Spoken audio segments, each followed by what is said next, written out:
This is Canon Faction News, recorded live from the tinfoil lined box in Verity.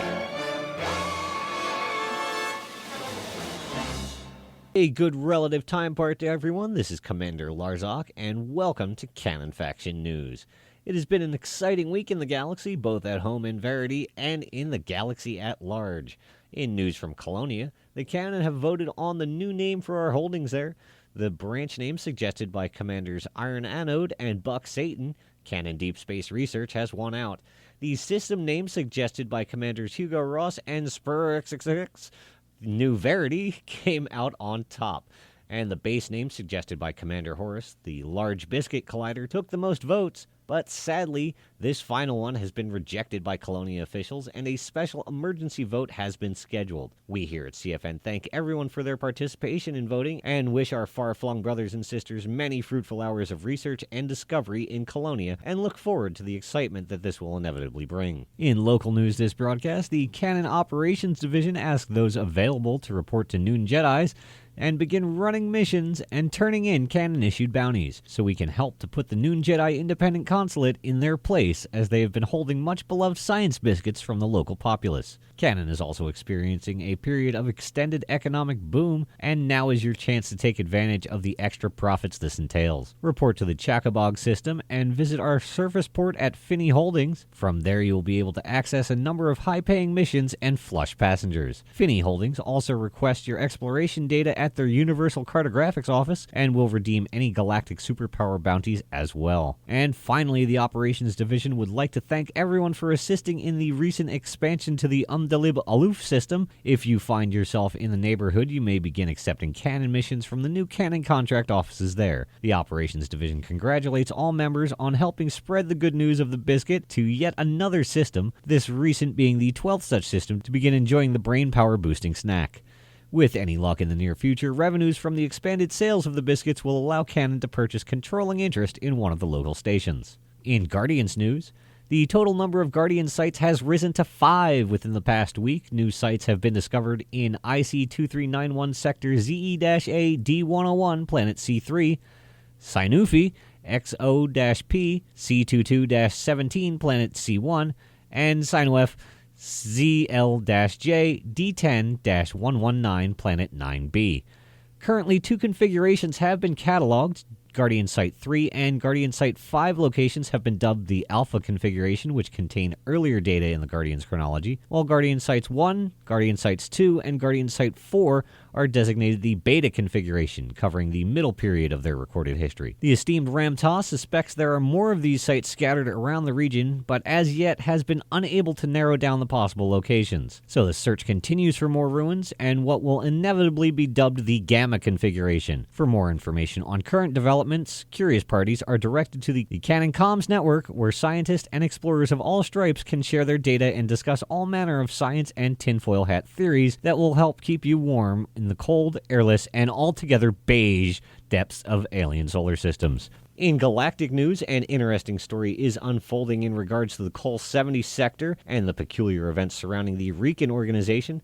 Apparently, Rican has somehow secured a permit to this area to conduct a construction operation from the Pilots Federation. Canon has petitioned for a permit for months to continue their investigation into data recovered from the mysterious unknown probe, but has yet to receive any response. For more on this story, we join Commander Scarlett Ashcroft, who has done extensive research on this subject. Welcome to the show, Scarlett. Can you tell us a little about what you have discovered in your in-depth investigation in regards to this situation? Thank you for having me here, but please, call me Dr. Ashcroft. As for Rican, they have indeed been working in the Col 70 sector, possibly unlicensed and unrestricted. I didn't catch this little detail at first, as I was too preoccupied with the latest news of a body being discovered near their construction site. But when I started looking into the incident myself, I realized that Col 70 is a locked sector. As you all know, every ship in the galaxy has a hard-coded system in its hardware and software that prevents pilots from entering certain restricted systems. Correct me if I am wrong, but I do believe it's the Pilots Federation that controls the issuing of the permits for these systems. Indeed, the Pilots Federation holds the patents and all programming rights to our navigational systems and coordinates the issuance of permits from the smallest faction to even the major superpowers. Precisely. So, here's where things start to get strange. From what I can tell, Riken is not that large of a company. In fact, my sources indicate they only inhabit a small handful of systems. They have holdings in Hotak and Dega, with their primary headquarters being stationed in the Zirla system. There's mention of them having activity in a backwater system known as Kotor as well, though it seems to be a lawless area full of pirates for the most part. Riken operates as a mining and construction company, with their primary competitor being Mistopoulos Mining Incorporated. I must say, though, even these small bits of information were hard to come by. I'd not even heard of Riken until recently. But this has to make one wonder, what is such a small mining company doing in a restricted sector of space? I was not aware of any of this. As you say, Riken seems to be of little consequence in the grand scheme of things, so that begs the question, how does a small mining organization succeed in acquiring a permit to this previously restricted area of space, when a significantly larger and more well-known organization such as Canon is summarily ignored in its request? Could there be bribery at work here, or something else even more sinister? Could this organization be involved in hacking the Pilots Federation's software to circumvent the permit lock system that keeps the rest of the galaxy's organizations out of the Col 70 sector? I am uncertain as to the exact methods employed by them to acquire the permit.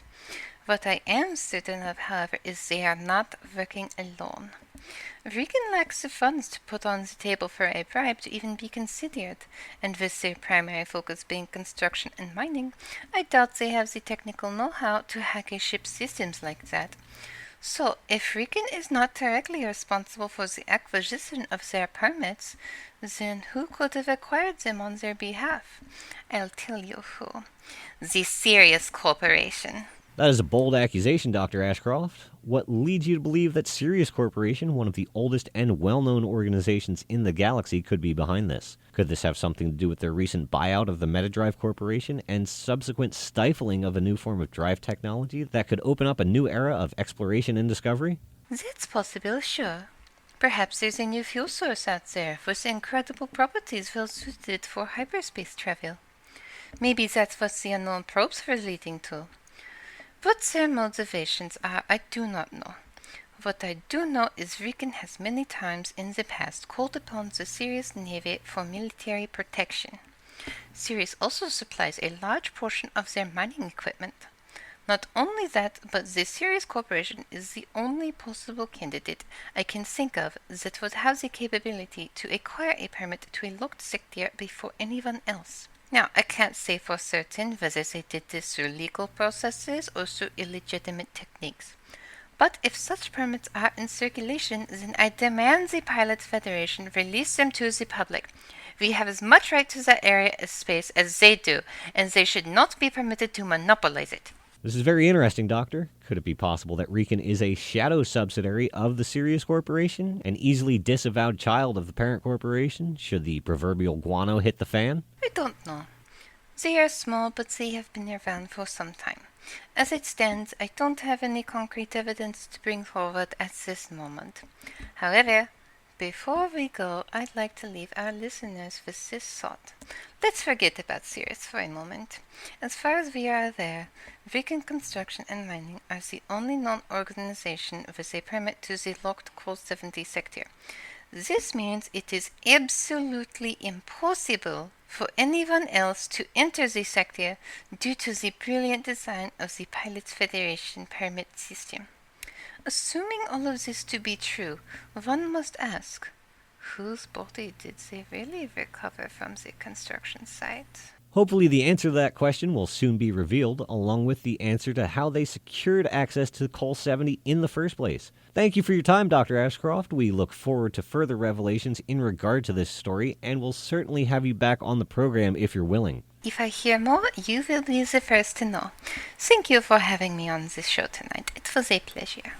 And that wraps up this portion of our program. Stay tuned for further developments on this mysterious incident and many more here on Canon Faction News. From our Tinfoil Line studios in Verity, thank you for tuning in. This is Commander Larzok signing off. Thank you for listening to Canon Faction News.